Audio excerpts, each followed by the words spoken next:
ODM party is now claiming that Deputy President William Ruto is behind the push for a merger of ANC and Ford-Kenya.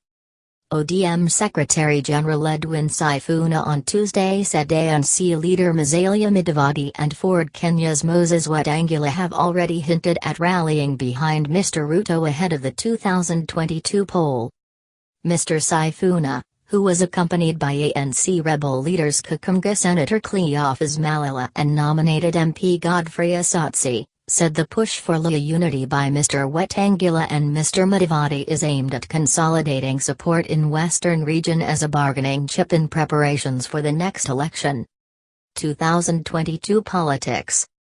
Mr Ruto has been reaching out to leaders from various regions for support in his bid to succeed President Uhuru Kenyatta, who is serving his final term.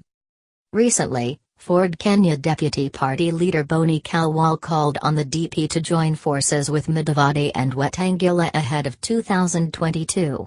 That is a clear indication that the two are consolidating support in Western region in order to auction the Luhya community to DP Ruto, said Mr Sifuna while addressing journalists in Nairobi.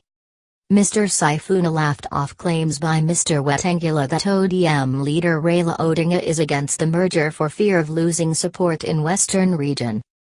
Mr Odinga on Sunday dismissed politicians spearheading tribal politics by calling for unity of some regions, a comment that has not sat well with Ford-Kenya and ANC top brass. Mr Wetang'ula needs to know that under his leadership Ford-Kenya has become a diminished good in Western. The Luhya community is solidly behind Mr Odinga, said Mr Sifuna. Mr Odinga, Mr Mudavadi and Mr Wetang'ula are co-principals in NASA, a coalition formed ahead of August 8, 2017 polls and which Mr Odinga used for his presidential bid with Wiper Party's Kalonzo Musyoka as his running mate. NASA.